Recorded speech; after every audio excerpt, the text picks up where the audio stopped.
श्री कृष्णा श्री कृष्णा श्री कृष्णा श्री कृष्णा।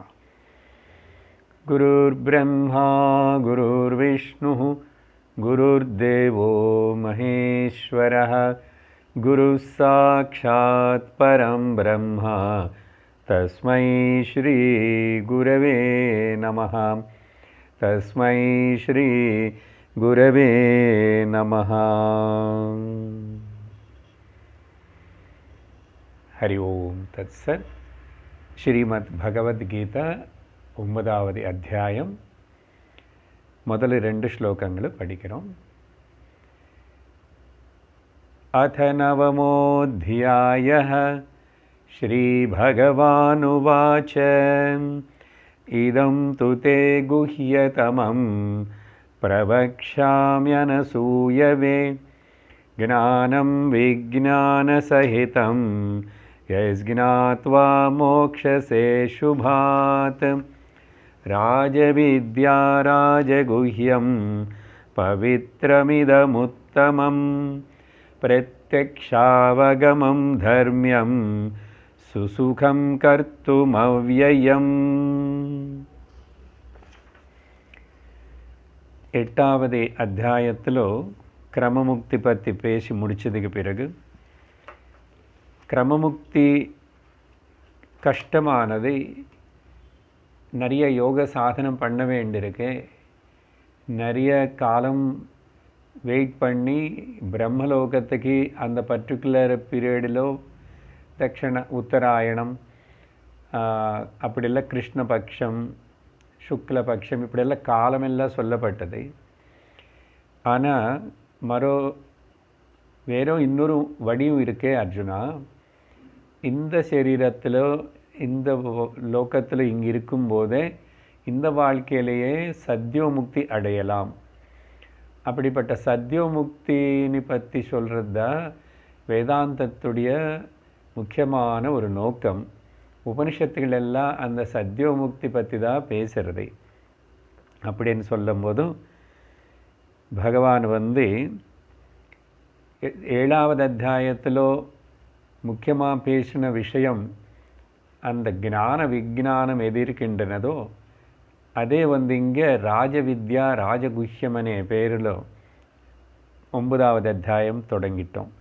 கடந்த வாரம் முதல் 2 ஸ்லோகங்களோட அர்த்தம் பார்த்தோம். பகவான் அந்த 2 ஸ்லோகங்களும் இன்னைக்கு இப்போது படிக்க போகிற 3வது ஸ்லோகமும், இந்த 3த்துலேயும் இன்ட்ரடக்ஷன், இந்த அத்தியாயத்துடைய முக்கியமான விஷயம் என்னன்னது இன்ட்ரடக்ஷன் கொடுக்குறாரு.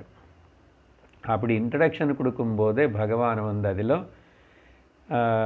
இந்த வித்யனை மக்கள் விரும்பி, மக்கள்னா கொஞ்சம் பேர் தான் ஆகட்டும், ஆனால் அந்த சாதகர்களை அர்ஜுனனுக்கு முக்கியமாக அவனுடைய புத்தியிலோ நல்லா இது மேலே ஒரு இன்ட்ரெஸ்ட் உருவாக்குறதுக்கு, இது மேலே ஆர்வம் வரணும். இந்த மாதிரி இந்த ஞானம் இது வேணும்னு சொல்லி அப்படிப்பட்ட ஒரு உற்சாகத்தனை ஊக்கத்தனை கொடுத்துட்டு அவனுக்குள்ள நம்ம எல்லோருக்குள்ளேயும் அப்படிப்பட்ட ஒரு ஆவலை, அது வேணும் எனக்கு, அதுதான் சிறந்ததுனே. ஸோ கிருஷ்ணாவுக்கு ரொம்ப நல்லா தெரியும் ஹவு டு மார்க்கெட் த பொருள். அதனால் அவர் சொல்லிக் கொடுக்கணும்னு நினைக்கிற இந்த பிரம்ம வித்யா முன்னாடியே சொல்லி வச்சு அந்த வேதங்களுடைய சாரத்தனை சந்தர்ப்பம் வரும்போது சொல்லி அது மார்க்கெட் பண்ணிக்கணும் இல்லையோ. ஸோ அப்படிப்பட்ட ஒரு பாவத்தோடு அர்ஜுனனுக்குள்ள அந்த ஞானம் அடையணுமனே, அந்த ஞானம் கூட இங்கே இப்போ அந்த இன்ட்ரெஸ்ட் உருவாக்குறதுக்கு பகவான் பேச தொடங்கினார். அப்படி சொல்லும் போதும் இந்த ஞான விஞ்ஞானம் అనేది இது ரொம்ப ரகசியமானது, இது ராஜமார்க்கமும், இது ரொம்ப சிறந்தது, அப்படியெல்லாம் சொல்லிகிட்டே வந்தார். அப்படி சொல்லிட்டு வரும்போது இது ரொம்ப சுகம் சுலபமானதையும் சொன்னார். சுலபம் சுகம் ரொம்ப அப்படின்னு சொல்லிட்டு பேசி 2 ஸ்லோகங்களை பார்த்தோம். இந்த ஈஸ்வரையுடைய ஸ்வரூபம் முக்கியமாக டாபிக் என்னன்னு சொல்லிட்டோம். இந்த ஷட்கத்தில் 7வது அத்தியாயத்திலிருந்து 12வது அத்தியாயம் வரைக்கும் முக்கியமாக பேசப்படுற விஷயம் ஈஸ்வர ஸ்வரூபம். அந்த ஈஸ்வர ஸ்வரூபம் பேசும்போது கூட அதுலேயும் lower nature and higher nature அப்படின்னு ரெண்டு. அப்படின்னா மாயிக்க ஸ்வரூபம், கடவுள் ஈஸ்வரனுடைய ஸ்வரூபம் வந்து இங்கே ரெண்டாக பிரித்து பார்க்குறோம். ஒன்று வந்து மாயிக்க ஸ்வரூபம் அப்படின்னா எது உண்மை இல்லையோ, எது inferior, which is not real and which is inferior also, அது பகவானுடைய ஒரு பக்கம், ஒரு முகம், ஒரு காயினுக்கு ரெண்டு சைட்ஸ் இருக்கிற மாதிரி அப்படி வச்சுக்கிறோம். ஸோ இந்த மாதிரி மாயிக்கமான ஈஸ்வரன ஸ்வரூபம்னா சகுணம், சாகாரம் இதெல்லாம் வரும். இது இன்ஃபீரியராக இருந்தால் கூட, ஆனால் முதல்ல இதுதான் நம்ம புரிஞ்சுக்கிட்டு கடைப்பிடிச்சி இதில் பக்தி உபாசனா பேரில் முதல்ல ஒரு சாதகனை வந்து பக்தனை வந்து முன்னு வரணும் இந்த விஷயத்தில். அப்படி இதனால் அந்த சாதகனுக்கு என்ன பிரயோஜனம்னா அவனுக்குள்ள சாதன சதுஷ்டய சம்பத்தி நல்லா திருடமாகி இந்த ரெண்டாவது தசையான higher nature of the God, the superior nature of the God, அதுன்னு தெரிஞ்சுக்கிறதுக்கு இந்த ரெண்டாவது தசை, ரெண்டாவது ஸ்டெப்புக்கு கண்டிப்பாக எல்லோரும் வந்துதான் ஆகணும். அது ரெண்டாவது தசைக்கு இவனுக்கு தகுதி இருக்கான்னு சொன்னால் அப்போ வரைக்கும் அவனை வந்து அந்த முதல் படியிலேயே சொன்ன விஷயங்கள் எல்லாத்தையும் சாதனை பண்ணணும். ஸோ அதனால் அது ஹெல்ப் பண்ணும். குவாலிஃபிகேஷனை வளர்த்துட்டு ஆத்தியாத்மிக மார்க்கத்தில் இவனும் ரொம்ப ஸ்மூத்தாக பயணம் செய்கிறதுக்கு உபயோககரமாக இருக்கும். ஒன்று வந்து மாயிக்க லோயர், இன்ஃபீரியர், அதர்வைஸ் அப்படிப்பட்ட ஒரு அன்ரியல் நேச்சர் அது. ஆனால் இந்த ரெண்டாவது ஸ்டெப்பில் வந்து சாத்விக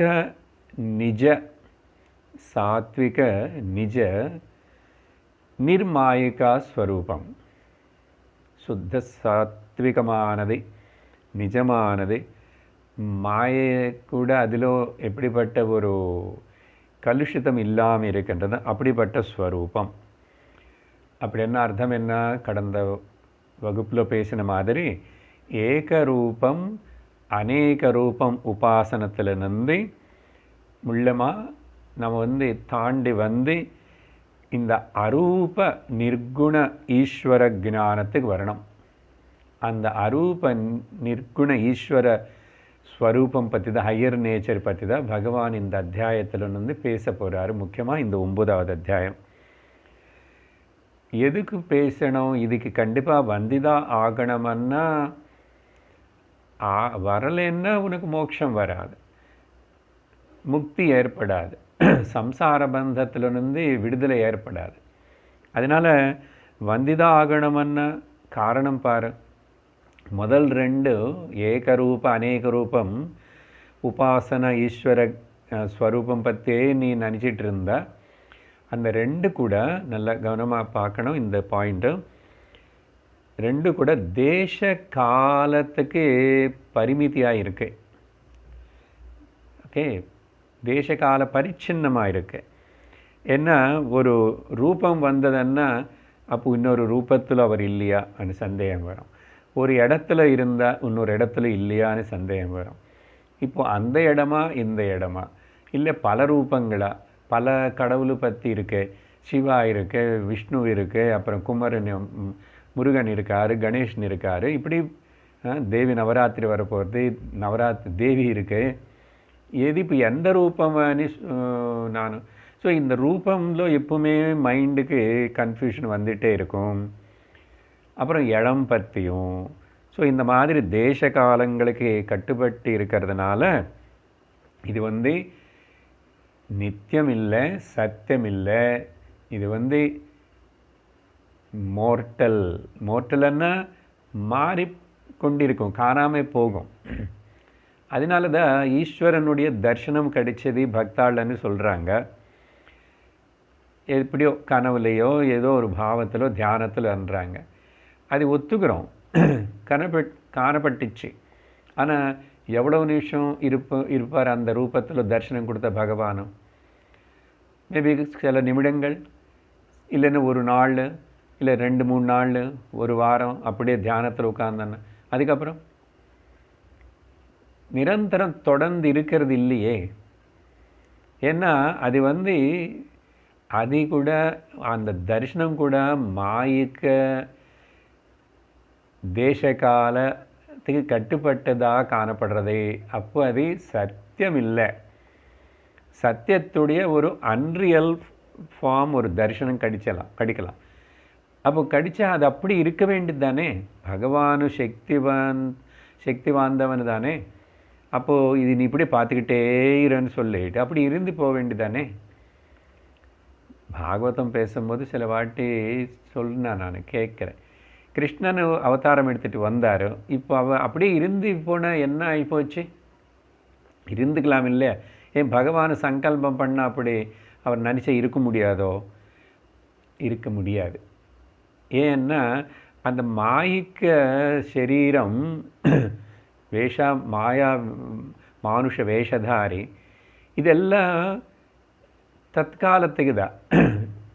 இந்த ட்ராமாவில் ஒரு கேரக்டர் ஆக்ட் பண்ணும்போது அதே எவ்வளோ நேரம் இருப்பான், மாறிட்டே இருக்கும் இல்லையோ, அந்த மாதிரி தான். ஸோ அதனால் த ஹையர் நேச்சர் அதுதான் இந்த நிர்குண ஈஸ்வர ஞானம் ஒரு தனக்கு ஏற்பட்டாதான் மோட்சம் அடைய முடியுமான அபிப்பிராயத்தினால இதுதான் சிறந்த விஷயம்னால பகவானும் அந்த அபிப்பிராயம் மனசில் வச்சுக்கிட்டு தான் இந்த அத்தியாயத்தில் இனிமே வரப்போகிற ஸ்லோகங்கள் கூட பேச போகிறார். அதுக்கு முன்னாடி இன்ட்ரடக்ஷன் கொடுத்தார். இது எவ்வளோ முக்கியமானது, எவ்வளோ சுலபமானது, எவ்வளோ இது ராஜமார்க்கம்னு சொல்லி. ஏன்னா அந்த கிரமமுக்தில் பல கஷ்டங்கள் எல்லாம் இருக்குது. சுசுகம் கர்த்தும் அப்படின்னு சொன்னார். ஆனால் கொஞ்சம் கவனமாக ஜாக்கிரதையாக கேட்டுட்டு வர சாதகர்களுக்கு உடனே ஒரு கேள்வி வரணும். வந்ததோ இல்லையோ நான் ஞாபகப்படுத்துகிறேன். 7வது அத்தியாயத்தில் இப்போ தான் கொஞ்சம் நேரம் முன்னாடி தான் அர்ஜுனன் கூட பேசி அங்கே சொல்லும்போதும் அங்கே ஞான விஞ்ஞான யோகம் தானே அந்த அத்தியாயத்துக்கு பேர். பேசும்போதோ இது ரொம்ப கஷ்டம் அர்ஜுனா, ரொம்ப ரேர், கிடைக்காது எல்லாருக்கும், அப்புறம் ரொம்ப டிஃபிகல்ட்டுன்னு சொல்லிட்டு மனுஷாணாம் சஹஸ்ரேஷு கஷ்சித்யததி சித்தயே யததாமபி சித்தானாம் கஷ்சின்மாம் வேத்தி தத்வதः சொன்னார் இல்லைங்க. அது மட்டும் இல்லை, பகூனாம் ஜன்மனாம் அந்தே, அப்போ எத்தனையோ ஜன்மலுக்கு அப்புறம்தான் ஞானவான் மாம் பிரபத்யதே.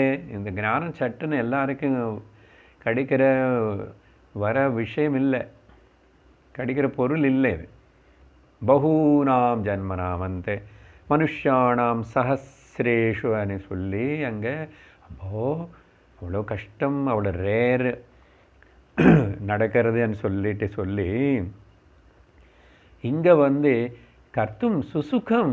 அர்ஜுனா, ரொம்ப சுகம், சுலபம், ரொம்ப சுலபம். ஆமாம். எப்படி இப்படி கான்ட்ரடிக்ஷன் பேசுகிறார் கிருஷ்ணர்? கான்ட்ரடிக்ஷன்ஸ் வித்தியாசமான பேசியே அவர் நல்ல ட்ராமா வேஷம் போட்டுட்டு போயிடுவார் பகவானுடைய லீலை. அதனால் கான்ட்ரடிக்ஷன்ஸ் பேசுகிறதுல அவர் ரொம்ப புத்திசாலி கிருஷ்ணர். நம்ம கவனிக்கலன்னு அவர் பாட்டுக்கு அவர் கை கட்டிட்டு போயிடுவார். ஆனால் அப்படி கேட்டால் suppose we catch hold of the Krishna, என்னப்பா இப்போ தான் 7வது அத்தியாயம்ல ரொம்ப கஷ்டம்னு சொல்லிட்டேன், 7வது அத்தியாயம் படிக்கும்போது நமக்கு 9வது அத்தியாயத்தில் இப்படி சுகம்னு சொல்லுவாருன்னு நமக்கு தெரியாது. சரி, இப்போ 9 படிக்கும்போது 7 நமக்கு ஞாபகம் இருக்காது. தெரியும், ஆனால் ஞாபகம் இருக்காது. அதனால தான் கிருஷ்ணா வெரி நைஸ்லி கான்ட்ராக்ஷன் பேசிட்டு போயிட்டே இருப்பார். சரியா? நம்ம தான் கவனமாக இருந்து தெரிஞ்சுக்கணும். ஸோ அப்படி கேட்டால் கிருஷ்ணன், ஏன் இப்படி பேசுகிற, ரெண்டும் இப்படி இல்லைன்னா இல்லை, ரெண்டுமே கரெக்டு தான் வேறு, ரெண்டுமே கரெக்டு தான். அது எப்படி? ஏதோ ஒன்று தானே கரெக்ட் ஆகணும். எப்படி என்னது, யார் தயாராக இருக்கானோ இது எனக்கு வேணும் அப்படின்னு விரும்புகிறானோ 100% அவனுக்கு ஐயே அதி சுலபம். தயாராக இது இல்லாதவனுக்கு இது என்னமோ எனக்கு எதுக்கு எல்லாம் அப்படின்னு நினைக்கிறவனுக்கு பகு கஷ்டம். அந்த அர்த்தத்தில் தவிர அது கஷ்டமும் கிடையாது, சுலபமும் கிடையாது. இட் டிபெண்ட்ஸ் அப்பான் த தகுதி, சாதகனுடைய தகுதிக்கு தகுந்த மாதிரி. அதனால தான் சாதன சத்துர்ச்ச சம்பத்திக்கு அவ்வளோ முக்கியத்துவம் கொடுத்துட்டு இப்போ கூட மறுபடியும் விவேக சூடாமணிலோ அவ்வளோ விஷயங்களை குரு எப்படி கிரமமாக சிஸ்டமேட்டிக்காக டீச் பண்ணுறாரு. சரி, அதனால் அப்போ என்ன, நீ ப்ரிப்பேர் பண்ணிக்கோ. இஃப் யூ ஆர் ப்ரிப்பேர்டு பர்சனுக்கு சுலபம், அன்ப்ரிப்பேர்டு பர்சனுக்கு கஷ்டம். அப்போது ப்ரிப்பேர் யுவர் செல்ஃப், அப்புறம் gain the knowledge and B free. சரியா? அதனால் சாதன சம்பத்தினி சம்பாதிச்சு வச்சுக்கோ. அதுக்கப்புறம் ஞானத்தினை சாதிச்சுக்கோ. அப்புறம் சந்தோஷமாக இருந்துக்கோ. ஓகேவா? சரி, 3வது ஸ்லோகம் இப்போ படிக்கணும். ஸோ இந்த பேக்ரவுண்டு மனசில் இருந்தால் அப்புறம் 3வது ஸ்லோகத்தில் அஸ்ரத்ததானா புருஷாः தர்மஸ்யாஸ்ய பரந்தப அப்ராப்ய மாம் நிவர்த்தந்தே மிருத்யு சம்சார வர்த்மனி. ஸோ இன்னும் மெயின் டாப்பிக்கு போகிறதுக்கு முன்னாடி இங்கே இப்போ சொன்ன மாதிரி தயாராக இருக்கிறதுன்னா என்ன, குவாலிஃபிகேஷன் என்ன, அதில் முக்கியமான ஒரு குவாலிஃபிகேஷன். நம்ம குவாலிஃபிகேஷன் சாதன சத்துஷ்டய சம்பத்தை 4 சொல்லுவோம், அதில் 1 6 பிரித்து பேசுவோம், அதெல்லாம் இருக்குது. ஆனால் இங்கே ஸ்ரத்த அనే விஷயத்தின் முக்கியமாக மையமாக வச்சுக்கிட்டு பகவான் இந்த ஞானத்துடைய பெருமை முதல்ல நம்ம உணரணும்னாவே அது மேலே நல்ல இன்ட்ரெஸ்ட் இருக்கணும். பாருங்க, எது மேலே இன்ட்ரெஸ்ட் இருந்து ஈடுபடுறோமோ அதை நல்லா ரசித்து நம்ம அதில் ஈடுபடுறோம். சத்சங்கம் சிரவணம் கேட்கும்போது தூக்கம் வரும், டிவி பார்க்கும்போது தூக்கம் வருதில்லையே, சீரியல் பார்க்கும்போது. ஏன்னா அதில் ஈடுபாடு, மனசுக்கு அது ஈடுபாடு. அப்படி ஈடுபடுற மனசாக இருந்தால் இந்த ஞானத்துடைய பெருமை, கிரேட்னஸ் என்னது புரிஞ்சுக்கணும். புரிஞ்சிச்சுன்னா அது புரியறதுக்கு, அது அடையறதுக்கு புரியணும். முதல்ல புரிஞ்சால் அதுக்கு ஸ்ரத்த வேணும். அதனால தான் அப்படி அந்த ஸ்ரத்த. ஸோ ஸ்ரத்த இல்லாதவங்களுக்கு இது கிடைக்காதுன்னு இப்போ நெகட்டிவாக பகவான் இங்கே பேசுகிறார். ஹே பரந்தபா, ஹே அர்ஜுனா, இது அஸ்ரத்ததானாக புருஷாக அஸ்ய தர்மஸ்ய அப்பிராப்ய, அவங்களுக்கு இது அடைய முடியாது, சாதிக்க முடியாது. சரியா? இதில் பதங்கள் அர்த்தம் பார்ப்போம். இங்கே ப்ராப்ளம் என்னன்னா, எதுக்கு இந்த பாயிண்ட் முக்கியமாக சொல்கிறாரு? அஸ்ரத்த, ஸ்ரத்த இல்லாதவங்களுக்கு. ஸ்ரத்தான்னா பல அர்த்தங்கள் சொல்லலாம். கமிட்மெண்ட்டு, அப்புறம் இன்ட்ரெஸ்ட்டு, ஃபெய்த்து, இன்வால்மெண்ட்டு, இப்படியெல்லாம் இங்கிலீஷில் எதை சொன்னால் கூட ஏன் அது வரமாட்டேங்குது?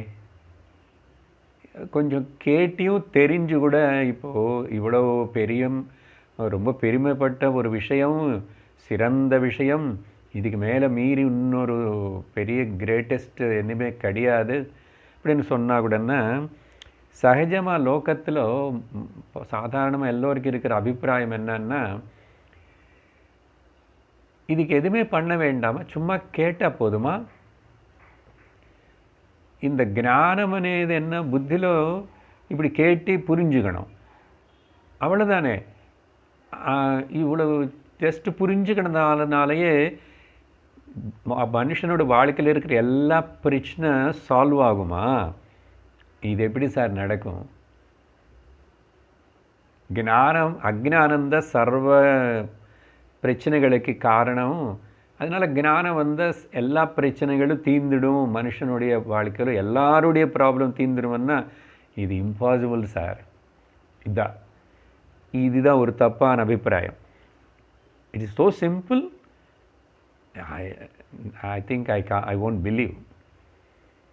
அது எப்படி? அது வேறு ஞானத்துக்கு என்ன பண்ணணும்னா ஒன்றும் பண்ண வேண்டாம்னு சொல்கிறீங்க. சும்மா கேளு, ஒடுங்க, புரிஞ்சுக்கோ, இருந்துக்கோ. ஓகே, கேட்டுக்கோ, புரிஞ்சுக்கோ, இருந்துக்கோ, வேறு ஒன்றும் பண்ண வேண்டாமா? அதுதான். ஏதாவது பண்ணணும், ஒன்றும் பண்ணாமல் இது போதுமான்னு சொன்னால் அங்கே தான் நம்ம இது ராங் சைடாக போகிறோம். அதனால தான் இதுக்கு பேர் தான், இந்த அபிப்பிராயம் இப்படிப்பட்ட ஒரு பாவனை இருக்கிறது பேர் தான் அஸ்ரத்ததானாகானி பகவான். இப்போ பதங்கள் பாருங்கோ. அஸ்ய தர்மஸ்ய, இந்த தர்மம் தர்மம்னு அர்த்தம் என்னன்னு சொல்கிறேன், முதல்ல பாருங்க. அஸ்ய தர்மஸ்ய, இது தர்மம்னா இந்த ஈஸ்வர ஞானம்னு அர்த்தம். இங்கே அஸ்ய தர்மஸ்யன்னா பாகவத தர்மம் அப்படின்றோம். ஸோ அதனால் தர்மம்னா அது என்னமோ அநேக தர்மங்களை பற்றி பேசப்பட்டது. இது வைஃபுடைய தர்மம் என்ன, ஹஸ்பண்டுடைய தர்மம் என்ன, இல்லைன்னா பிராமணுடைய தர்மம் என்ன, க்ஷத்ரியனு தர்மம் என்ன అనేది భాగవత ధర్మం అనేది அப்படிப்பட்டதா? It won't come under those list. భాగవత ధర్మం అనేది அதுக்கு ஏன் தர்மம் అని சொல்கிறோம்னா பல வகையான விஷயங்கள் லோக்கலில் இருக்கு. ஆனால் இது மட்டும் தனியாக நிற்கிறது. எது? அந்த பராபக்தி, ஞான பக்தி. ஸோ ஞானம் இஸ் ஒன் சைடு, மிச்சமெல்லாம் அதர் சைடுனால this is the supreme most అని சொல்கிறதுக்கு அந்த தர்மம் அనే வார்த்தை சொல்கிறத தவிர இங்கே அதே மாதிரி தான் இந்த ஈஸ்வர నిర్గుణ ఈశ్వర జ్ఞానం అనే ధర్మం. ఓకే, இல்லைன்னா புருஷார்த்தங்கள் சொல்லும்போது பாரமார்த்திக தர்மம் అని சொல்லணும். அது அப்படின்னா யுவர் மெயின் அக்கம்ப்ளிஷ்மெண்ட். மனுஷனுடைய தர்மம் என்னன்னா, சாதாரண தர்மம்னா வேறே பேசுவோம். மனுஷனுடைய ஜென்ம உன்னுடைய தர்மம் என்ன தெரியுமா? உன்னறிதல், நீ யாருன்னு தெரிஞ்சுக்கோ, இல்லைன்னா பரமாத்மா யாருன்னு தெரிஞ்சுக்கணும். இதுதான் தர்மம். மிச்சம் எல்லாமே இதுக்கு கீழே ஜஸ்ட் செகண்டரியாக ப்ரிப்பரேஷனாக இருக்கும். அதனால தான் 18வது அத்தியாயத்தில் பகவான் சர்வதர்மான் பரித்தெஜ்ய மாமேக சரணம் விரஜா, எல்லாத்தையும் விட்டு எனக்கெட்ட வாழ்றாரு. ஏன் சார் எல்லோரும் அவருக்கிட்ட வரணும்? அவருக்கு அவ்வளோ ஆசை, ரொம்ப கிரீடியோ கிருஷ்ணர். அது ஆத்ம கிட்ட வந்துரு, ஆத்மானு தான் விரும்பு, பிரம்மம் தான் விரும்பு, பரமாத்மான என்ன தான் விரும்பு.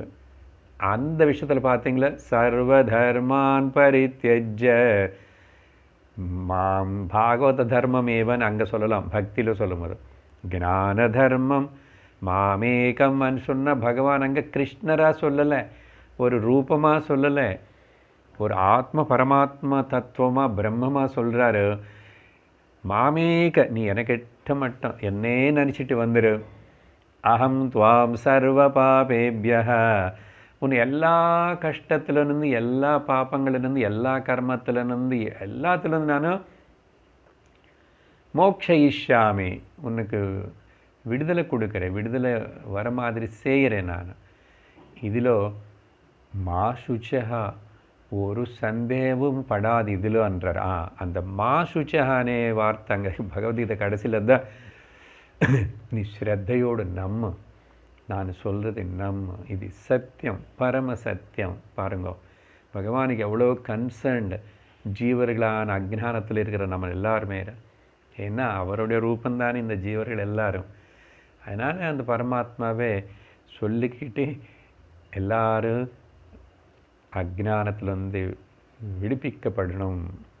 ஸோ அதனால் அஸ்ய தர்மஸ்ய அஸ்ரத்ததானாக புருஷாக, ஸ்ரத்த இல்லாதவங்களுக்கு, ஓகே, அஸ்ரத்ததானான்னா ரொம்ப கிரிட்டிசைஸ் பண்ணுறவங்க, பொறாமை பண்ணுறவங்க, தப்பு கண்டுபிடிக்கிறவங்க, நம்பிக்கை இல்லாமல் இருக்கிறவங்க, அப்படி இருக்கிறவங்களுக்கு மாம் அப்பிராப்பிய, இங்கே அப்பிராப்பிய ஜானம், இங்கே மாமன்னு சொல்லும்போது கிருஷ்ணானே பர்சனலாக எடுத்துக்கூடாது, ரெண்டு வாட்டு படிச்சுக்கணும். இல்லைன்னா ஜானம் அப்பிராப்பிய இல்லை மாம் அப்பிராப்பிய, என் அடைய முடியாமே, ஞானம் வராமே என்னாகும், மிருத்யு சம்சார வர்த்மனி, அப்பிராப்பியமாம் என்ன ஆகிடும், நிவர்த்தந்தேன்னா மறுபடியும், வர்த்மான்னா திரும்பி ஜனனம் மரணம் ஜனன மரணம், இந்த ரூட் வர்த்தமான மார்க்கம் இல்லை சக்கரம்னு சொல்லுங்க. இந்த சக்கரத்தில் சுற்றிட்டே இருப்பாங்க. எனக்கிட்ட வராமே மாம் அப்பிராப்பிய நிவர்த்தந்தேன்னா திரும்பி திரும்பி எங்கே, மிருத்யு ஜன்மா ஜனன மரண ஜனன மரண பய, அது சோக விதூரம், ஜனன மரணம் சோகம்ல வந்து தூரமாக விடுவிச்சுக்கணுமானவன்னு எனக்கிட்ட வரணும். ஆனால் வரமாட்டாங்க. அஸ்ரத்ததானாக, சஸ்பிஷியஸ், டவுட்ஃபுல், அன்கமிட்டட், அன்ரைச்சுவஸ், அன்ஃபெய்த்ஃபுல், இப்படிப்பட்ட அவங்கள யாரும் வராமல் மிருத்யு சம்சார வர்த்தமனி, இந்த மிருத்யு சம்சாரமனி இந்த வழியில் போயிட்டு யூ டேர்ன் பண்ணிட்டு திரும்பி வருவாங்க. அப்படின்னா ஊம்பு டு டூம்பு, டூம்பு டு ஊம்பு, இப்படி தான் அம்மா வயிற்றில் போகிறது, பிறக்கிறது, திரும்பி பூமிக்குள்ளே போகிறது, டூம்பு, இப்படி இது போயிட்டே இருக்கும். ஸோ ஸ்ரத்தானே முக்கியமான விஷயத்தை நீங்கள் நம்பணும். முதல்ல நமக்கு கஷ்டமாக தோணுனாலும் சரி, என்ன ஆனாலும் சரி, ரொம்ப கட்டியாக இந்த சாஸ்திரம், கடவுளுடைய பாதங்கள், குருவுடைய பாதங்கள்னு அப்படி கட்டியாக பிடிச்சிக்கணும். என்ன ப்ராப்ளம் என்ன வந்தாலும் இதில் வந்து இது விடக்கூடாது. அந்த விடாமல் கட்டியாக பிடிச்சி இருக்கிறது, என்ன ஆனாலும் சரி, நான் சத்தி போனாலும் சரி, நான் விடமாட்டேன்னு லோக விஷயங்களுக்கு அப்படி சொல்லும் போதோ, ஏன் இந்த பிரம்ம ஜானத்தினே எனக்கு என்ன கஷ்டம் இருக்கட்டும், ஃபேமிலி ப்ராப்ளம்ஸ் இருக்கட்டும், ஹெல்த் ப்ராப்ளம்ஸ் இருக்கட்டும், ஃபைனான்ஷியல் ப்ராப்ளம்ஸ் இருக்கட்டும், புத்தியில் புரியாமல் இருக்கட்டும், கஷ்டமாக இருக்கட்டும், என்ன ஆனாலும் சரி என்று நான் குருநாதர் சொல்கிற இந்த பகவான் சொல்கிற வார்த்தைகள்னு அவன் விடமாட்டேன். அது நம்மை வச்சுக்கோ. அது மனசில் அப்படியே இருந்துச்சுன்னா ஆட்டோமேட்டிக் அந்த ஸ்ட்ரென்த்து வரும், வேலையும் நடக்கும், சாதிப்பேன். அந்த ஸ்ட்ராங் ஹோல்டுக்கு பேர் தான். ஏன்னா இது கொஞ்சம் எல்லாம் அந்த கிளாரிட்டி வந்து ஞான நிஷ்டை வர்றதுக்கு சமயம் ஆகும். அதுக்குள்ளே நம்ம வந்து உளுந்து போகக்கூடாது, தவறி போகக்கூடாது, வடி சோர்ந்து போகக்கூடாது. அப்புறம் வந்து வருத்தி போகக்கூடாது. அதுதான் முக்கியம். இது நிறைய பேருக்கு என்ன ஆகும்னா வருவாங்க ஆத்தியாத்மிக மார்க்கத்தில், ஆனால் நிற்க மாட்டான். பாருங்க எவ்வளோ துரதிருஷ்டம் அது. அதுக்கு தான் இந்த வார்த்தை நீ இப்படி எம்பசைஸ் பண்ணி சொல்ல வேண்டியிருக்கு. நமக்கு ஞாபகம் இருந்துச்சுன்னா விவேக சூடாமணிలో 25வது ஸ்லோகத்தில் பகவான் இந்த ஸ்ரத்த பற்றி விவரிச்சிருக்காரு. தத்துவபோதத்தில் கூட பார்த்தோம். அந்த ஸ்லோகத்தினை ஞாபகப்படுத்துகிறேன். சாஸ்திரஸ்ய குருவாக்கியஸ்ய சத்யபுத்தியாவதாரணா சா ஸ்ரத்தா கதிதா சப்திஹி. வைஸ் பீப்புள், ஞானிகள் மகாத்மாக்கள் சொல்கிறாங்க, ஸ்ரத்தான்னு என்னன்னா குருவுடைய வாக்கியங்கள் மேலேயும் குரு பேசுகிற அந்த சாஸ்திர வாக்கியங்கள மேலேயும் முதல் சாஸ்திரம் அப்புறம் குரு. சாஸ்திரஸ்ய குரு வாக்கியஸ்ய அப்படின்னா சாஸ்திரம் வச்சுக்காமல் சாஸ்திரம் பேசாமல் வேறு ஏதோ பேசினா குரு அது மறுபடியும் கஷ்டம். ஸோ அதனால் அது சத்தியமனே நம்ம ஒத்துக்கிறது. அது கரெக்டு தான், சத்தியம் அப்படின்னு சொல்கிற புத்தி யாருக்கு இருக்கின்றனதோ அதுக்கு பேர் தான் ஸ்ரத்தாவான் அப்படின்னு சொல்கிறாங்க. அது இருந்துச்சுன்னா யயா வஸ்து உபலப்யதே, அது இருந்தால் போதும் உனக்கு ஆத்ம சாட்சா்காரம் பிரம்ம ஜானம் அவ்வளோதான். கையில் உள்ளங்கை நெல்லிக்கன்னி போல் கையில் வச்சா ஆம்ல பலம் மாதிரி அப்படின்னு. ஸோ ஸ்ரத்த பற்றி பகவான் இங்கே சொல்லி இப்போ 4வது ஸ்லோகத்தில் விஷயத்தினை ஆரம்பிக்கிறாரு. படிக்கிறோம். மயா ததமிதம் சர்வம் ஜகதவ்யக்தமூர்த்தினா மஸ்தானி சர்வபூதானி நச்சாஹம் தேஷ்வவஸ்திதஹ. முதல் சிம்பிள் பதத்துடைய மீனிங் அர்த்தம் சொல்லி முடிச்சுடுறேன். நமக்கு நல்ல ரொம்ப கான்ட்ரடிக்ஷனோட கூடியிருக்கிற 2 ஸ்லோகங்கள் 4, 5 பகவத்கீதையில் இப்படி பலதெல்லாம் இருக்குது. அது மட்டும் இல்லை, சர்வ வேதாந்தத்துடைய சாரம் இந்த 2 ஸ்லோகங்களுக்குள்ளேயே அந்த தத்துவ ஜானம் மொத்தம் அதில் அடைஞ்சிருக்கு, உள்ள மறைஞ்சு இருக்குது. அதனால் கொஞ்சம் கான்ட்ரடிக்ஷன் ஆகிருக்கும். முயற்சி பண்ணுறோம் எப்படி புரிஞ்சுக்கிறது. மயா ததமிதம் சர்வம், இந்த ஜெகத், மயா ததமிதம் சர்வம் ஜெகத், இந்த ஜெகத்து மொத்தம் எதை அனுபவப்படுறதோ காணப்படுறதோ இந்த உலகம் மொத்தம் கூட அது என்னால் தான் ததமன்னா ஃபில் ஆகிருக்குன்னு அர்த்தம். மயா ததமன பர்வேடட்னு அர்த்தம். ஆவரிச்சிருக்கு, கலந்து இருக்கு எல்லாத்தில். ஸோ நானே தான் மயா, என்னால் நானே தான் இந்த உலகம் மொத்தம் ஆவரிச்சிருக்கேன், கவர் பண்ணியிருக்கேன். பர்வேடட் பை மீ இதம். ஆனால் எப்படி நான் யார்? அவ்யக்தமூர்த்தினா, அவ்யக்தமூர்த்தினா மயா, அந்த அப்படி அங்கே சேர்த்துக்கிறோம். அவ்யக்தமூர்த்தியாக இருக்கிற இது என்னால் இந்த உலகமெல்லாம் ஆவரிச்சிருக்கு, என்ன நானே ஆவரிச்சிருக்கு, அதுக்குள்ளே எல்லாத்திலும் பர்வேடாக இருக்கு. அவ்யக்தமூர்த்தி.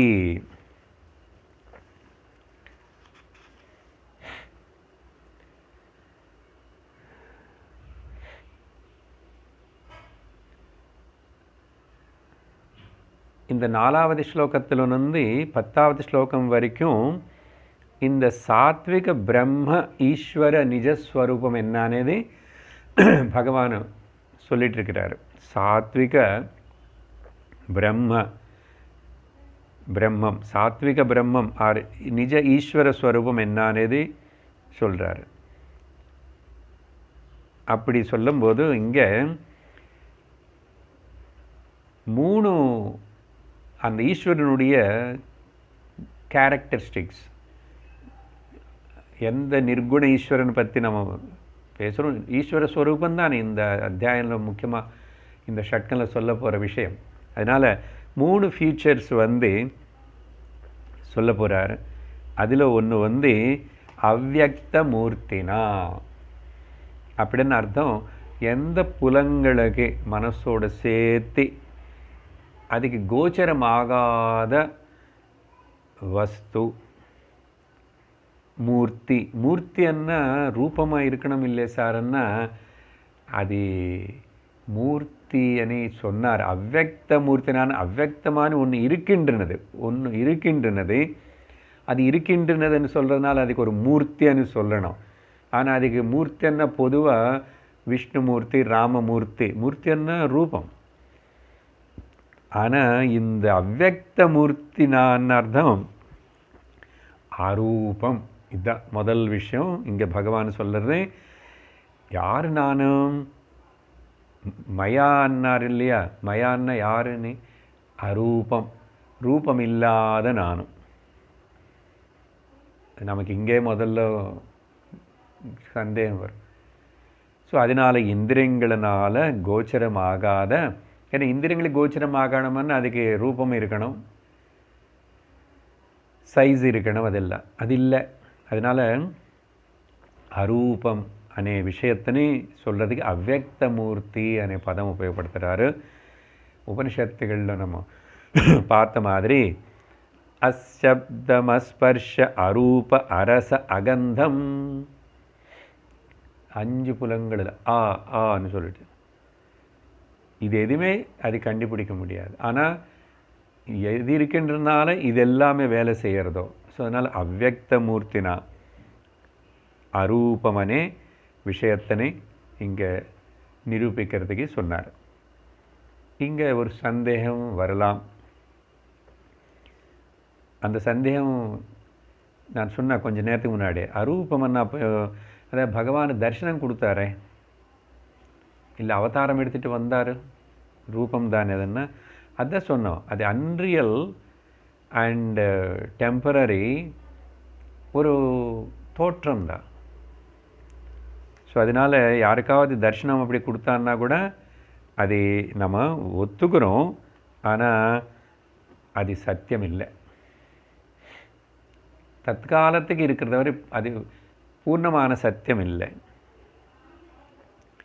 அதனால் அது உபனிஷத்துகள் என்ன சொல்கிறதுன்னா, இந்த அவ்வக்த மூர்த்தினானி வார்த்தைக்கு கட்டோபனிஷத்தில் பல உபனிஷத்துகளில் சொல்லப்பட்டிருக்கு. என் மனசா நமனுதே கேனோபனிஷத்து, கட்டம் இல்லை கேனோபனிஷத்து. எது மனசுனால் தெரிஞ்சிக்க முடியாதோ, ஆனால் ஏன ஆஹூர் மனோமதம், ஆனால் எதினால் மனசே வேலை பண்ணுறதோ அப்படின்னு அங்கே சில ஸ்லோகங்கள் இருக்கு. எல்லாத்திலும் 2வது வரியிலோ ததேவ பிரம்மத்வம் வித்தி, அதுதான் பிரம்மமனு தெரிஞ்சுக்கோ. ததேவ பிரம்ம துவம் வித்தி, அது அதுதான் அந்த பிரம்மம் தான், அந்த பிரம்மம் நீன்னு தெரிஞ்சுக்கோணும். ந நேதம் எதிதம் உபாசத்தே, எது நீ எனக்கு காணப்பட்டுச்சு, தரிசனம் ஆயிடுத்து, நான் உபாசனை பண்ணிகிட்ருக்கேன், 4 கை இருக்குது, 8 கை இருக்கு, அது இல்லை. ந இதம் எதிதம் உபாசத்தே, this is not that what you are thinking. பாருங்க எக்ஸாக்ட்லி எவ்வளோ கரெக்டாக தரிசனம் வந்துச்சு, பேசிட்டாரு, ஆடிட்டாரு, பாடிட்டாரு, காணாம அப்புறம் போயிட்டார். அதெல்லாம் ஜஸ்ட் மனசுடைய ஒரு பாவனை தான். ரொம்ப கிளியராக உபனிஷத்து சொல்கிறது. என் மனசா நமனுதே, அங்கே நிறையா சொல்லிச்சு அந்த மாதிரி. ஏன செக்ஷு கண்ணு மூக்கு எல்லாத்தையும் நெகட் பண்ணி மனசனை. அதே மாதிரி லலிதா சஹஸ்ரநாமத்தில் பார்த்தோம்னா அம்பாள் பிரம்மஸ்வரூபிணி தான். அங்கே ஃபெமினின் கேரக்டரை வச்சு 2 அழகான நாமங்கள் அடிக்கடிக்கு நம்ம சொல்லி கோட் பண்ணுறது தான். அப்ரமேயா ஸ்வப்பிரகாஷ மனோவாசாமகோச்சர. பார்த்தீங்களா, அப்ரமேய அண்ட் ஸ்வப்பிரகாஷ. அப்ரமேயான்னா அது எந்த மனசுனால் மெஷர் பண்ணி தெரிஞ்சுக்க வேண்டிய ஒரு பொருள் இல்லை. எந்த இந்திரியத்துக்கும் கோச்சரம் ஆகாதது, அப்பிரமேயம். இந்திரிய ஞானத்தினால அது அடைய முடியாது. சப்த பிரமாணனால் மட்டும் தவிர எந்த வேறு பிரமாணமும் அது. அப்போது ஆனால் அது வந்து ஸ்வப்பிரகாஷா, செல்ஃப் எஃபல்ஜென்ட், தனக்கு தானே பிரகாசிக்கிறது. ஓகே, மனோவாச்சாம அகோச்சர, மனசுக்கு வாக்கு முதலான இந்திரியங்களுக்கு அது அகோச்சரம். அப்போது சொல்லி சிச்சக்திச்சேதனாரூப அங்கே வரைக்கும் போதும். ஜடசக்தி ஜடாத்மிக போக வேண்டாம், அது அப்புறம் இன்னொரு சமயத்தில் பார்க்குறோம். இங்கே சிச்சக்தி அண்டு சேதனா, உணர்வாக சிச்சக்தியாக இருந்தது, கான்ஷியஸ்னஸ்ஸாக, அது கடன் கொடுக்கறது இந்த unreal, the secondary nature of the God, the world, சேதனா ரூபா.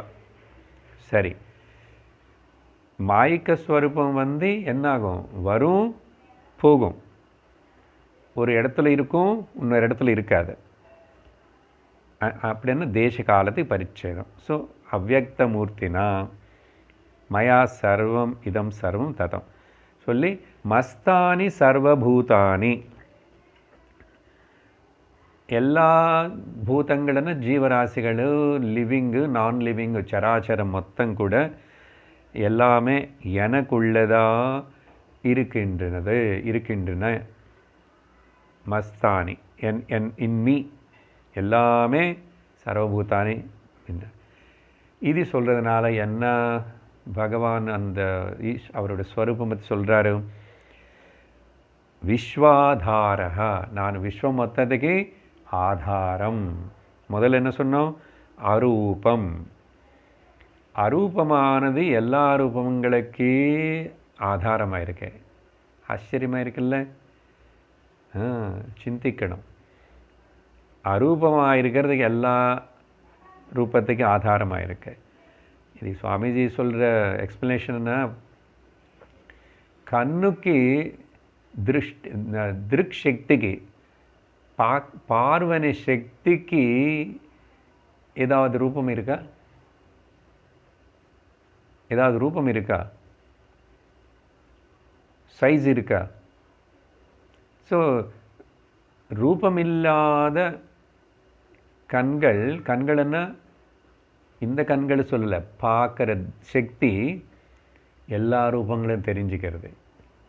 இப்போ நான் சொல்கிறது உங்களுக்கு புரிஞ்சிச்சுன்னா, இங்கே பகவான் சொல்கிற இந்த மஸ்தானி சர்வபூதானி விஸ்வாதாரக சொல்லிட்டு அடுத்த லைனில் வந்து கான்ட்ரடிக்ஷன். நச்ச அகம் தேஷு அவஸ்திதா, அதெல்லாமே எனக்குள்ளே இருக்கு, ஆனால் நான் அதுக்குள்ளே இல்லை, அது எல்லாத்துக்குள்ளே நான் இல்லைன்றார். இது என்ன பேச்சு சார்? அதுதான்ப்பா கரெக்டான பேச்சு, இதுதான்ப்பா. நச்ச அகம் தேஷு, நான் அதெல்லாம் அதுக்குள்ளே நான் இல்லை. கான்ட்ரடிக்ஷன் வந்தது. அப்படின்னா அர்த்தம் என்னன்னா, விஸ்வாதாரம்னு சொல்லிட்டீங்க, அதெல்லாமே எனக்குள்ளே இருக்குன்றாரு, ஆனால் நான் அதுக்குள்ளே இல்லைன்னு அர்த்தம் என்னன்னா, இப்போ நான் சொல்கிற அந்த உதாரணம் தான். கண்ணுக்கு திருஷ்டி சக்திக்கு ரூபம் இல்லை, రూపం ఇల్లాదది ఎలా రూపం தெரிஞ்சுக்கிறது. வாசனை అనేది கிராண சக்திக்கு தனக்கு வாசனை అనేది இல்லை, ஆனால் எல்லா வாசனை தெரிஞ்சுக்கிறது. காதுக்கு கேட்கறது అనేది காதுக்கு கேட்குற சப்தத்துக்கு ஏதாவது கேட்குற சக்தி இல்லை, ஆனால் எல்லாத்தையும் சக்தி இல்லை, அது கேட்க வேண்டியது அங்கே சப்தமே இல்லை, ஆனால் எல்லா சப்தத்தையும் தெரிஞ்சுக்கிறது. மனசுக்கு which doesn't have any thought but knowing all the thoughts. மறுபடியும் சிந்திக்கணும், இது கொஞ்சம் கான்டம்ப்ளேட் பண்ணணும். அப்படி சொல்லும் போது அப்போது பகவான் சொல்கிறது நமக்கு அனுபவத்தில் இருக்கு. அவர் அந்த ஹையர் ஸ்டாண்ட் பாயிண்ட்னு சொல்லும் போதும் அப்படி என்ன அர்த்தம், நான் அது எல்லாத்துக்கும் ஆதாரம், அது எதுவுமே எனக்கு ஆதாரம் கொடுக்காது. அப்புறம் எனக்கு எந்த ஆதாரமும் அவசரம் இல்லை. எனக்கு எந்த ஆதாரம் இல்லாத ஒரு நான் எல்லாத்துக்கும் ஆதாரம். ஸோ எல்லாத்துக்கும் ஆதாரம் கொடுக்கறதுனால சப்போர்ட், ஐ ஆம் சப்போர்ட்லெஸ் supporter. I don't require any support from anything. For whichever I am supporting, அது எதுவுமே எனக்கு சப்போர்ட் பண்ண முடியாது, பண்ண அவசரம் இல்லை.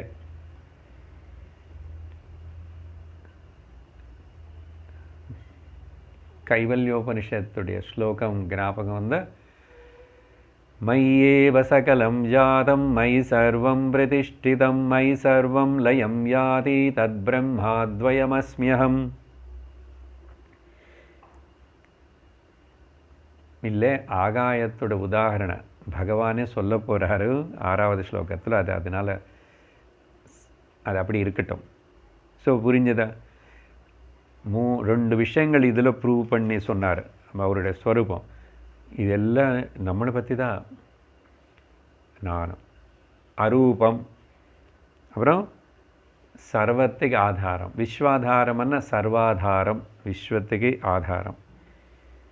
அதனால தான் சாந்தாகாரம் புஜகசயனம் பத்மநாபம்னு சொல்லும் போது இதெல்லாம் முதல்ல பத்மநாபம் சுரேஷம் இதெல்லாம் சொல்லிட்டு உடனே ஸோ சகுண the lower nature of the God ரூபநாமங்கள்லேருந்து டக்குன்னு விஸ்வாதாரம்,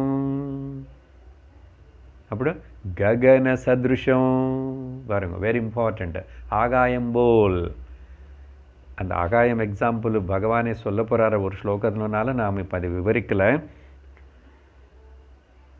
அதுக்கப்புறம் திரும்பி உடனே மேகவர்ணம் சுபாங்கம். பட் சுபாங்கத்துக்கு மேகவர்ணத்துக்கு பத்மநாபத்துக்கு எல்லாத்துக்கும் சப்போர்ட் என்னன்னா ககன சதுருஷம் விஸ்வாதாரம். சரி, அப்படின்னு சொல்லிட்டு இந்த கான்ட்ரடிக்ஷன் ஒன்றும் இல்லை இதில். இது ஜாக்கிரதையாக புரிஞ்சுக்கணும் இந்த உதாரணங்களை பார்த்து. ஓகே, கண்ணு எல்லாத்தையும் தெரிஞ்சுக்கிறது, ஆனால் கண்ணு தானே தெரிஞ்சுக்க வேண்டும், ஆனால் சப்போர்ட் பண்ணுறது எல்லாத்துக்கும். அதே மாதிரி எஃபெக்ட் ஆகலை. நாமரூப வர்ண ரூபங்களை பார்க்குற கண்கள் அது எதுனாலையும் எஃபெக்ட் ஆகலை, ஆனால் எல்லாத்துக்கும் ஆதாரமாக இருக்கு. அந்த மாதிரி அந்த அர்த்தத்தில் தான் நானும் அதெல்லாம் எனக்குள்ளே இருக்க தவிர நான் அது எல்லாத்துக்குள்ளே இல்லைன்னு அர்த்தம். நான் சர்வாதாரமாக இருக்கு. இது அடுத்த ஸ்லோகத்தில் ப்ரூவ் பண்ணுவார். விஸ்வாதாரம்னு சொன்னால் கூட அடுத்ததாக நான் அதுக்குள்ளே நான் இல்லைன்னா அர்த்தம் என்னது இங்கே வருது பாருங்கள். 5வது ஸ்லோகம் பார்க்குறோம். இன்னும் கொஞ்சம் சூக்ஷ்மம் அடுத்த பாயிண்ட்டுக்கு போகிறார்.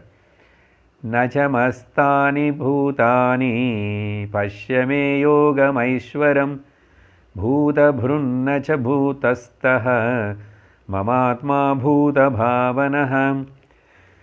இந்த 5வது ஸ்லோகத்தில் முதல் வரி 3வது ஸ்லோகத்தில் சொன்ன 4வது வரி இதில் சேர்த்துக்கணும். நச்சாஹம் தேஷ் அவஸ்திதான்னு சொல்லிட்டாரு. அசலு இப்போது எங்கெங்கெல்லாம் உபனிஷத்துடைய போர்ஷனுக்கு சமமான விஷயங்கள் வருதோ அங்கெங்கே கீதையில் அங்கங்கே கொஞ்சம் கஷ்டமாக இருக்கும், கான்ட்ரடிக்ஷனாக இருக்கும், கொஞ்சம் ஆழமாக இருக்கும், புரியாத மாதிரி இருக்கும். இங்கேயும் மறுபடியும் கான்ட்ரடிக்ஷன் பேசுகிறாரு. நச்சமஸ்தானி பூதானி ஆல்ரெடி சொல்லிட்டார் மேலே. எது அதெல்லாம் எனக்குள்ளே இருக்கு, ஆனால் நான் அது அதுக்கு உள்ளேயும் இல்லை. இன்ஃபேக்ட் அர்ஜுனா என்ன சொல்லணும்னா, அந்த பிரபஞ்சங்கூட முதல்ல சொன்ன முதல் வரி 4வது ஸ்லோகத்தில் முதல் வரின்னு கேன்சல் பண்ணுறாரு. மயா ததமிதம் சர்வம்னு சொன்னது நிஜமாக சொல்லணும்னா உண்மையாக ஜாக்கிரதை கேளு, அது எதுவுமே கூட எனக்குள்ள இல்லை. இப்போதானே சொல்லிட்டீங்க ஒரு ஸ்லோகம் முன்னாடி, மயா சர்வமிதம் ததமனி, ஆனால் நச்சமஸ்தானி பூதானி, நான் அதுக்குள்ளே இல்லை, அது எல்லாம் எனக்குள்ளே இல்லை. அப்போ எதுக்கு பேசுகிறீங்க சும்மா? பாருங்க எப்படி கான்ட்ரடிக்ஷன் பேசுகிறேன். பூதானி ந மஸ்தானி, எப்படி இது புரிஞ்சுக்கிறது? அப்போ அப்படி என்ன அர்த்தம்? நஜமஸ்தானி பூதானி, அது எனக்குள்ளே இருக்கிற மாதிரியும் இது ஒரு தோற்றம் தான். apparently as though as if existing மாதிரி, seemingly existing. ஓகே, ஒரு பர்டிகுலர் ஆங்கிளில் தான் அது இருக்கேனேது தோன்றுறது, அவ்வளோதான், தோற்றம் தான். அதனால அசல் எதுவுமே எனக்குள்ள இல்லை, எதிலும் நான் இல்லை. ஏன்? நான் மட்டுமே இருக்கேன். I am alone exist. அதுதான் மையேவ சகலம் ஜாதம் மை சர்வம் பிரதி. ரொம்ப ஆப்ஸ்ட்ராக்டாக இருக்கும், என்ன உபனிஷத்துடைய சப்ஜெக்ட் இது. ஆனால் ரொம்ப ரொம்ப இன்ட்ரெஸ்டிங், புரிஞ்சிச்சுன்னா அவ்வளோதான். எதுவுமே அது எனக்குள்ளே இருக்கு, நான் அதுக்குள்ளே இல்லை, இதெல்லாம் அதுக்கு பதிலாக அசல் உண்மையை சொல்கிற பாரு, நான் எனக்குள்ளே எதுவுமே இல்லை, எதுக்குள்ளேயும் நான் இல்லை. கும்முனிரன் அப்படி எப்படி சார் இருக்கிறது? புரியலையோ? சீமிங்லி அப்பரண்ட்லி ஆஸ் தோ இருக்கிற மாதிரி தவிர எதுவுமே இல்லை. அதுக்கு தானே பிரம்ம சத்தியம் ஜெகன் மித்யானேது ஒரு சின்ன ஸ்டேட்மெண்ட்டாக காணப்படுறது. அதை புரியணும்னு இப்படி எல்லாம் இவ்வளோ விவரித்து இதெல்லாம் சிந்திச்சாத. என்ன எக்ஸாம்பிள்ஸை பொதுவாக பார்க்குறது? காணல் நீர் அப்பரண்ட்லி அப்பியரிங், அப்போதைக்கு ஒரு சமயத்தில் ஒரு சிச்சுவேஷனில் ஒரு ஆங்கிளில் அது இருக்கிறது தெரியுது. இப்போ அது இருக்கிறதா இல்லையா? என்ன சொல்லுவீங்க பதிலும்? ஆகாயத்துக்கு நீல வர்ணம் இருக்கா இல்லையா? ரெண்டும் சொல்லணும். இருக்க இல்லை, சரியா? இருக்கே இல்லை. ஏன் இருக்கேன்னா கொஞ்ச நேரம் காணப்பட்டுச்சு, இந்திரியங்களுக்கு காணப்பட்டது, அதே இந்திரியங்களுக்கு அப்புறம் காணப்படலை. இப்போ அது இருக்குன்னு சொல்லணுமா இல்லைன்னு சொல்லணுமா? இருக்கே இல்லைன்னு சொல்லணும். இருக்கே இல்லை, அதுதான் இங்கே பகவான் சொன்ன இந்த 2 வார்த்தைகளில். அதுக்குள்ள அதெல்லாம் எனக்குள்ளே இருக்கே என்று சொன்னார் முதல்ல. ஆனால் எதுக்குள்ளேயும் அதெல்லாம் எனக்குள்ளே இருக்கு, ஆனால் நான் அதுக்குள்ளே இல்லை. இப்போ என்ன சொல்கிறாரு? உண்மையை சொல்கிறேன், எனக்குள்ளே எதுவுமே இல்லை, நான் எதுக்குள்ளே இல்லை. இது சும்மா கான்ட்ரடிக்ஷனுக்காக பேசுனது இல்லை, இதுதான் சத்தியம். பெஸ்ட் எக்ஸாம்பிளுக்கு வரும், நமக்கு தெரிஞ்சது. காணல் நீர் அப்பப்போ, எப்போ. ஆகாயம் நீளம் சம்டைம்ஸு, க்ளவுட்ஸ் இல்லை, அப்படி நீ போய் பார்த்த அதை மொட்டை மாடியில். ஆனால் பெஸ்ட்டு ஃபைனல் எக்ஸாம்பிள் என்னென்னா, உன்னுடைய கனவு, நம்முடைய கனவு, எல்லோருடைய கனவு இருக்கா இல்லையா? இருக்கா இல்லையா? என்ன பதில் சொல்லுவீங்க? இருக்கு, ஆனால் இல்லை. அப்படிதான். அதனால் இந்த ஜெகத்தை பற்றி ரொம்ப குழப்புக்கிறதுக்கு, இப்போ கேள்வி கேட்குறதுக்கு வை அண்ட் ஹவுன்னு ஒன்றும் இல்லை. இல்லை, ஜெகத் மித்யா. தெரியறதே இருக்கிற மாதிரி தெரியும். அதனால் எப்படி இருக்கிற மாதிரி தெரியும், ஆனால் இல்லைன்னு சொல்கிறது மித்யா. அதனால் ஜகத் இல்லைன்னு சொல்ல மாட்டேன், ஜகத் இருக்கேன்னு சொல்ல மாட்டேன். ஜகத் இல்லைன்னு எப்பவும் சொல்ல மாட்டேன். என்ன காணப்படுறது அப்பப்போ. ஜகத் இல்லைன்னு சொல்லுவேன், இருக்கிறதுனே அதே ஜாகிரதை சொல்லவே மாட்டேன். மித்யா, சீமிங்லி எக்ஸிஸ்டன்ட். ஸோ இப்படிப்பட்ட இது ஹே அர்ஜுனா, மே யோகம் ஐஸ்வர்யம் பஷ்ய, என்னுடைய ஐஸ்வர்யம், என்னுடைய யோகம் என்னன்னா இதோ இப்படி பலதெல்லாம் எனக்குள்ளே இருக்கிற மாதிரி காணப்படுறதே. ஆனால் கூட நானும் அன்சேஞ்சிங் பிரின்சிபலாக சத்தியமாக நித்தியமாக எப்போ இருக்கிறதுனால இங்கே இப்போது 4வது ஃபீச்சர், 3வது ஃபீச்சர் எங்கே சொல்லிட்டோமா? 3வது ஃபீச்சர் இங்கே விஸ்வாதாரத்துக்கு முந்து சொல்லணும், நான் அங்கே மறந்துட்டேன். மயா இதம் சர்வம் ததம்னு சொல்லும்போது நான் சர்வகதானே பிரின்சிபல்னு ஆட் பண்ணிக்கணும். ஓகே, அரூபம் ஒரு ஃபீச்சர் ஆஃப் தி நிர்குண ஈஸ்வர, 2 சர்வகதா, 3 விஸ்வாதாரः. இப்போ இங்கே 4வது பாயிண்ட்டு வரப்போகிறது, வந்துச்சு இந்த 5வது ஸ்லோகத்தில். 4வது பாயிண்ட் என்னது? சத்யஸ்வரூபः. அப்படின்னா பாரமார்த்திக சத்தியம், ஆப்சல்யூட் ரியாலிட்டி நான். இந்த பாயிண்ட், இந்த வார்த்தைகள் எல்லாம் அங்கே இல்லை, அந்தர்கதமாக ஞாபகம் வச்சுக்கணும், ஏதிக்கணும், சிந்திக்கணும் மறுபடியும். சரியா? அரூபம், சர்வகதः, விஸ்வாதாரः, சத்யஸ்வரூபः ஆயிடுச்சு. அப்புறம் இந்த 2வது இந்த விஷயத்தினை மறுபடியும் சொல்கிறதுக்காக 2வது வரியிலோ மறுபடியும் பகவான் எம்ஃபசைஸ் பண்ணி சொல்கிறாரு. இந்த 5வது ஸ்லோகத்தில் 2வது வரியிலோ மம ஆத்மா பூத பாவனः. மம ஆத்மா பூத பாவனான்னு கிரியேட்டர் நான் தான். மம ஆத்மா பூத பாவனः, ஐ மை செல்ஃப், நானே பூத பாவனः. இந்த எல்லாத்தையும் இப்போது கனவு நமக்குள்ளேருந்து நானே தானே கொண்டு வரேன், அப்படி தான் நான். ஸோ அதனால தான் நமக்கு எது கனவு நினைக்கிறோமோ,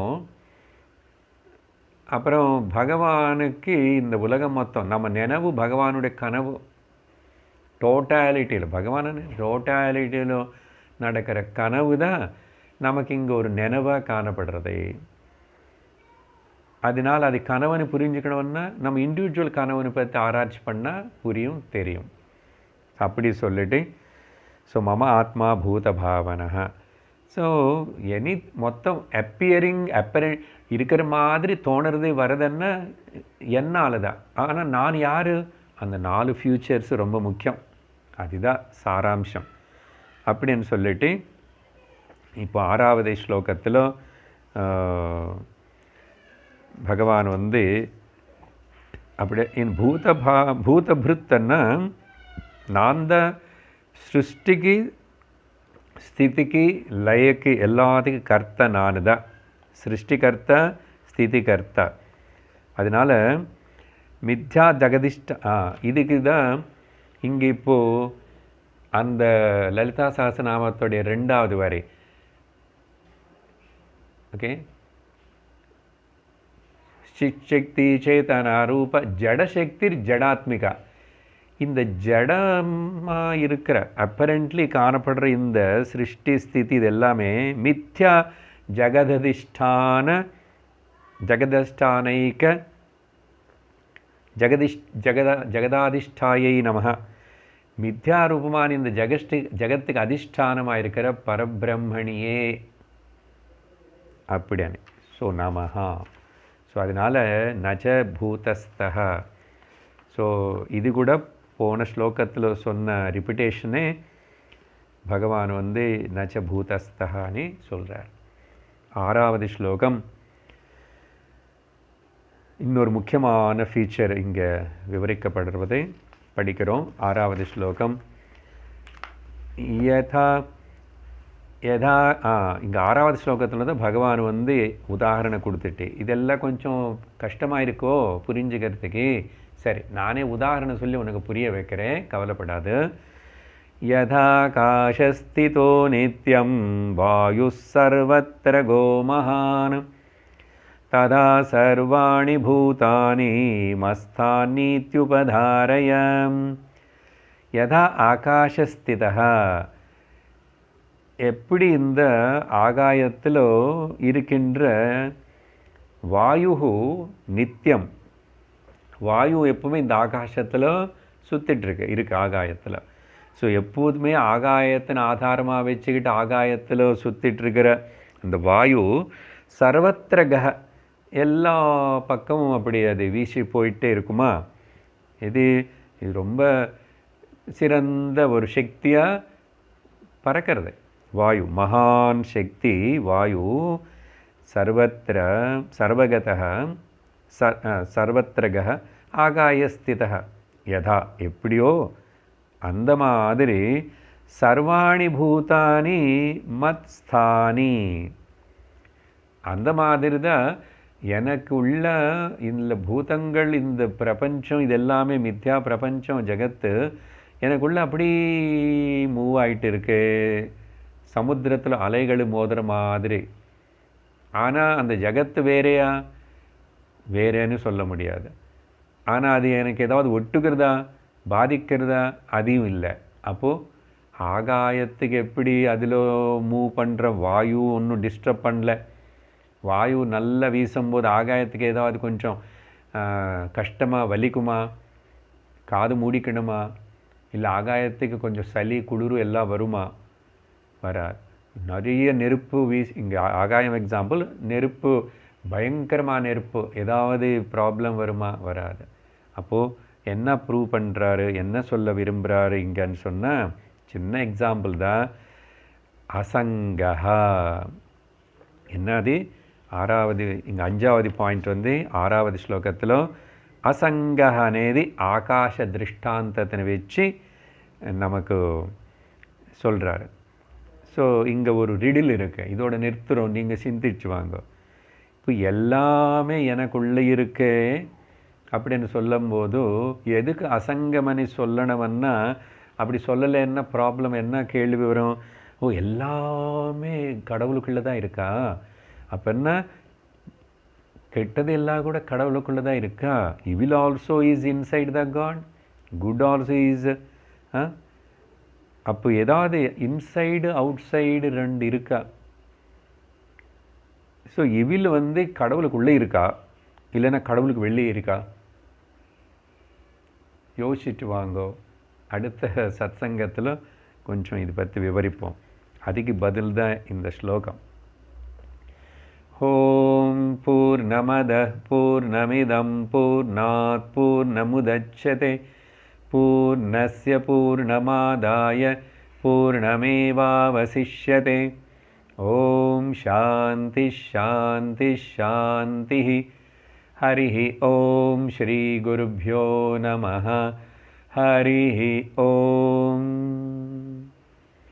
हरि ओम तत्सत्.